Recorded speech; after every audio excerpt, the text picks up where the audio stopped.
古い作品を読んで出てきたガジェットが最近の作品でも登場しているのを見ると、おお、原点はここかと考古学者みたいな喜びを感じるのは僕だけだろうか。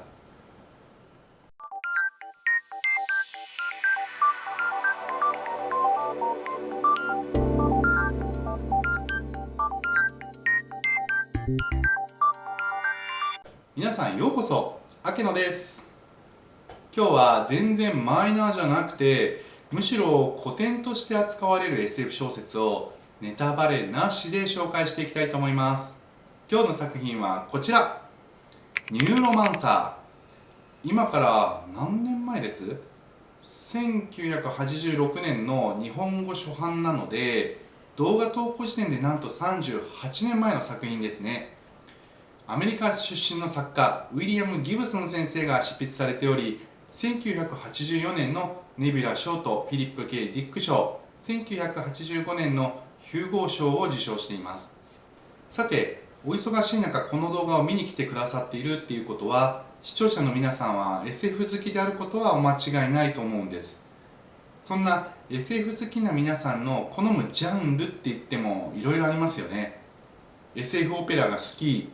ボーイミーツガールが好き、ハード SF が好きなどなど、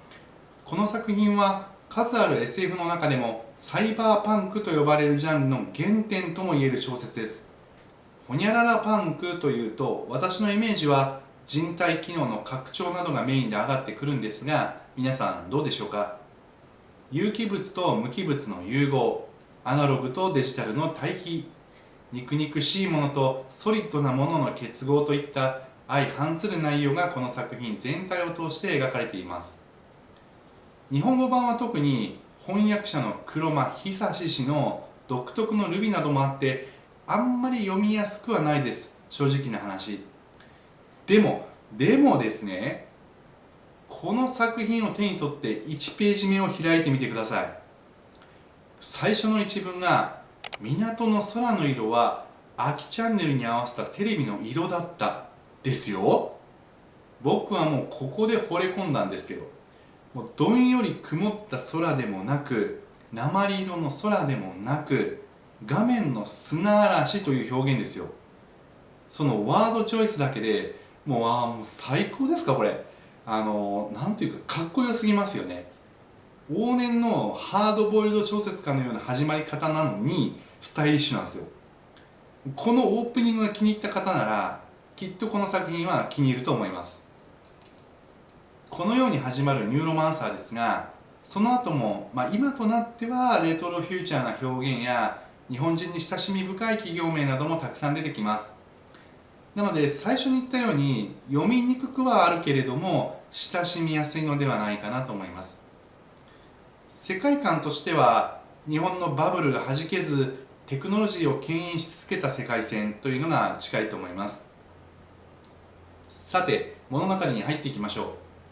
う。序盤の舞台は第1部のタイトルにあるように千葉市が舞台です。本作の千葉市は巨大な立方体の中に都市構造を有するアーコロジーになっています。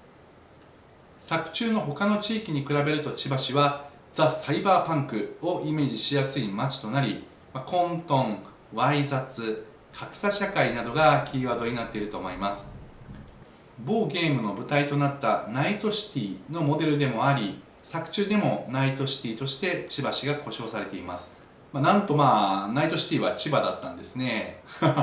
そんなアウトローの吹き溜まりみたいなナイトシティの一角で、主人公ケイスがチャツーボという名前のバーに入るところから物語はスタートします。主人公ケイスはかつて優秀な産業ハッカー、イコール作中の言葉で言うならコンピュータカウボーイで、雇用主の指示のもとアイス破りを行うことを商売にしていました。アイス破りのアイスとはイントルージョンカウンターメイジャーズエレクトロニクスの略で、ネットワーク内の情報を守るファイアウォールとアンチウイルス機能が合体したプログラムのことです。現実ではファイアウォールと呼ばれる機能ですが、火の逆で降臨したのかなと思ったりしています。コンピューターカウボーイは様々その手法があるようですが、ケースの場合は全感覚没入型のジャックインを行います。マトリックスと呼ばれる作中の電脳空間に没入したケースの視点では、アイス防壁はキラキラした氷や金属の壁といった形で認識されます。もちろんアイス破りは犯罪です。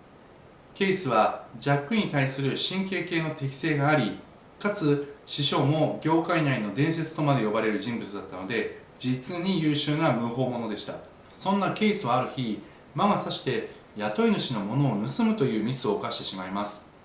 当然それが雇い主にバレないはずもなく、落とし前としてケースはジャックインに必要な神経をソ連製の毒物によって破壊されてしまいます。腕利きのコンピューターカウボーイは自覚無自覚問わず肉体というものを枷として下に見る風潮があり、ケースも例に漏れず同様でした。しかしネット接続を行うための身体機能を破壊されたため、ケースは見下していた肉体という檻にずっと囚われることになります。ケースはそんな自分の体の治療法を求めて最先端の治療を受けられる日本の千葉へやってきたのです。残った資金を使ってあらゆる治療を行いますが、全ての医者が首を横に振るばかり。ケースは人生に絶望し、捨て鉢に危険なランをしながら徐々に泥沼へ沈んでいきます。無意識的にケースはもう死んでしまいたいと思っている様子で、実際に作中で自殺成功があると評価されてしまっていますね。チャツボでの会話の中で、ケースは友人のリンダ・リーからウェイジという男が命を狙っていると聞き、自己防衛のために銃を買ったり、情報屋に当たったり、追ってから逃げるためにナイトシティの中を走り回ったりします。このシーンは割とイメージしやすく、近年のサイバーパンクを題材に取ったゲームやアニメに親しんだ方なら脳内で映像化もしやすいと思います。ケースはそこでこの物語のヒロインポジであるモリーという用心棒の女性に出会い、ケースを雇いたいというボスのアーミテジに引き合わされます。ボスのアーミテジは軍人めいた所作の目立つがたいのいい男性で、うつろな笑みを浮かべる不気味さがあります。アーミテジはケースの神経を治療し、コンピューターカウボーイとしての能力を取り戻してやる代わりに危険なランを引き受けろと言ってきます。サイバースペースへの電脳空間へ何としても戻りたいケースにとっては、どれだけ危険であっても引き受けざるを得ない条件でした。ここでいうランというのは犯罪行為のことを言い、作中では仕事や仕掛けと呼ばれます。第2部では取り掛かった大仕事のため、ケースたち一行はアメリカ東海岸に移動します。そこでセンスネットという企業をターゲットとしたテロ行為を企画実行します。これがアーミテージの指示した仕掛けの一部でした。ここでの目的はセンスネット社のアーカイブからあるものを盗み出すこと。それはケースの師匠であるマッコイ・ポーリーの人格データを収めた構造体です。今で言えば USB メモリの中にケースの死んだ師匠の人格データが入っているといったイメージですね。サイバースペースのアイス破り、ハッキングはケースが行い、現実世界での物理的なアプローチはモリーが行います。そして2人の仲立ちをティーンエイジャーのテロ組織パンサーモダンズがフォローするというものでした。ケースがセンスネット社の対侵入防壁、つまりアイスを破壊し、セキュリティがガラ空きになった間にモリーが倉庫に侵入してデータの入った構造体を盗むというわけです。途中モリーが負傷するといったアクシデントはあったものの、事前の段取りのうまさと現場にいるパンサーモダンズメンバーのサポートもあり、守備よく成功します。ここでですね、ケースがマジかっこいいんです。それまでは控えめに言うと落ち目で先のないアウトローって感じでしたが、ネットアクセス能力を取り戻して初の仕事とあって、ケース視点で現実とサイバースペースの間で行ったり来たりします。他のシーンでは出てこないカウントダウンも表記されて、いかにも作戦進行中という感じで私たち読者を楽しませてくれます。それにね、モリーもかっこいいんですよ。モリーは体の一部を擬態化していて、指先に刃物を仕込んでいたり、両目が埋め込み式のグラスサインになっているんですけれども、何よりも肝の太さがかっこよすぎます。もう軍人というよりも用心棒的な泥臭いかっこよさですね。想定外の事態に陥ってもびっくりという言葉だけで済ませるあたり、神経ずぶとすぎて強者感あります。ケースは割と短気というか向こう水なところがある男ですが、意外に慎重なモリーが良いバランスをとっているので、いい相棒関係だなと思います。この仕事の裏でモリーは並行してパンサーモダンズにボスのアーミテージの背後関係の調査を依頼していました。その結果、彼らが掴んだのはウィンターミュートという AI の名称でした。アーミテージやウィンターミュートの計画が見え隠れする中、ケイス、モリーらの行動が波乱を巻き起こしていきます。序盤の導入としてはこんな感じなのですが、僕が思うこの小説のユニークな点はいくつかあります。1、サイバーパンクの始祖だがそれだけではないこと。この世界のサイバースペースは我々現実のものとは異なること。その3、決して無双できるような人物たちではないこと。この作品はサイバーパンクというジャンルの元祖と言われています。ですが、この作品を最後まで読むと、ギブスン先生の描く世界はバイオレンスとエロとサイバー空間だけじゃないのがわかると思います。詳しくはネタバレになるので言いませんが、ロマンスであり、バディストーリーであり、サスペンスであり、SF です。タイトルのニューロマンサーという言葉からして、死者を操るネクロマンサーと新しい無双化を意味するニューロマンサー、神経を意味するニューロンなど複数の意味合いを持たせたものになっています。最初はサイバーパンクに惹かれて読み始めたアケノだったんですが、読み終わるとバディストーリーやサスペンスといった部分の方が印象強く残っています。また意外にというか、アケノの中で整合性が取りにくかった点として2点目が挙げられます。